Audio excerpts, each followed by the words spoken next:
Pozdrav! Danas ćemo obraditi jedno od ključnih, ali često krivo shvaćenih načela GDPR-a, načelo odgovornosti. No, nećemo se baviti kaznama i strahom. Umjesto toga, pogledat ćemo kako ovo načelo zapravo postaje sustav za upravljanje rizicima, sustav koji čuva ugled ustanove i, što je najvažnije, štiti one koji donose odluke.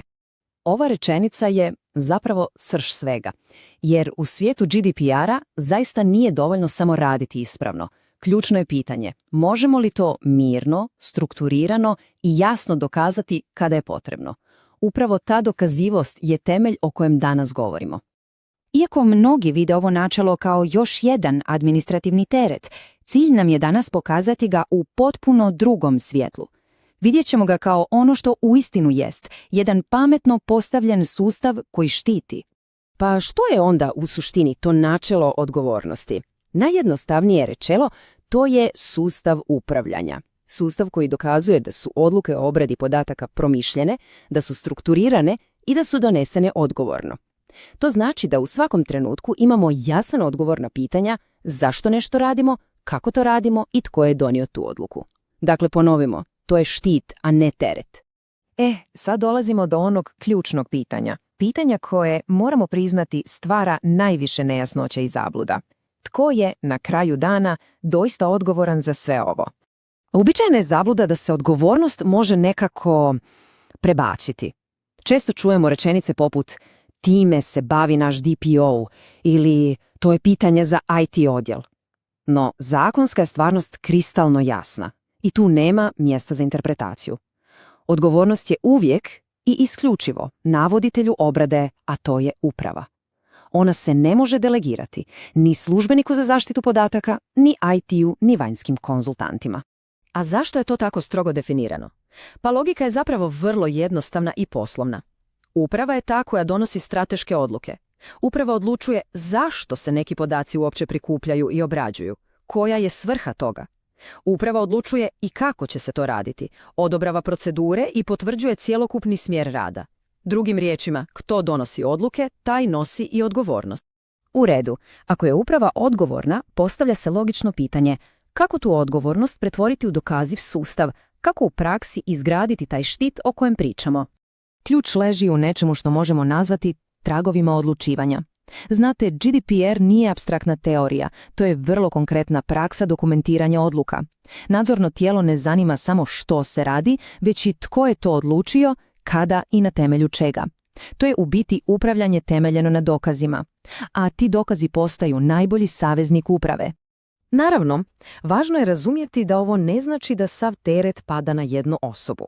Naprotiv, dobar sustav jasno raspoređuje uloge. U praksi to izgleda otprilike ovako. Najviša razina menadžmenta postavlja strategiju i donosi ključne odluke.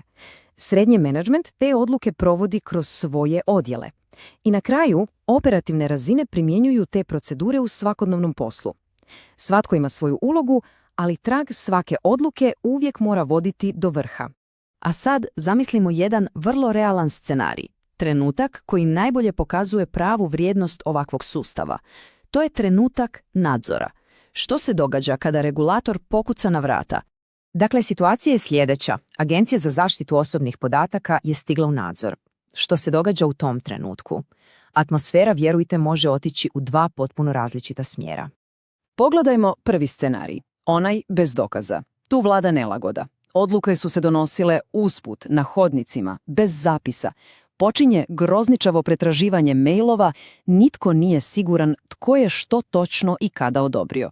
Ukratko, nastaje panika. A sad drugi scenarij, onaj sa sustavom. Razgovor je miran i profesionalan. Postoje jasni zapisi odluka, točno se zna tko je što odobrio i zašto.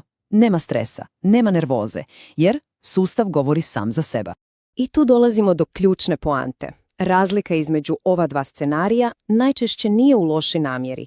Vjerojatno je namjera u oba slučaja bila dobra. Razlika je isključivo u dokazima. Jer, iz perspektive nadzora, dobra odluka za koju ne postoji pisani trag izgleda identično kao i loša odluka. I sve nas ovo dovodi do konačnog zaključka. Kada se pravilno postavi načelo odgovornosti, prestaje biti samo još jedna administrativna obveza. Ono postaje izuzetno moćan alat upravljanja. Zato je važno zapamtiti accountability ili odgovornost. Nije sustav za traženje krivca. To je sustav koji aktivno štiti instituciju i njezin ugled. Štiti upravu od osobnog i profesionalnog rizika i, što je možda najvažnije, pretvara GDPR iz nečega što izaziva stres u jedan uređen, predvidljiv sustav. Sustav koji je dokaz dobrog i odgovornog upravljanja. I za kraj, ostavljam jedno pitanje za razmišljanje.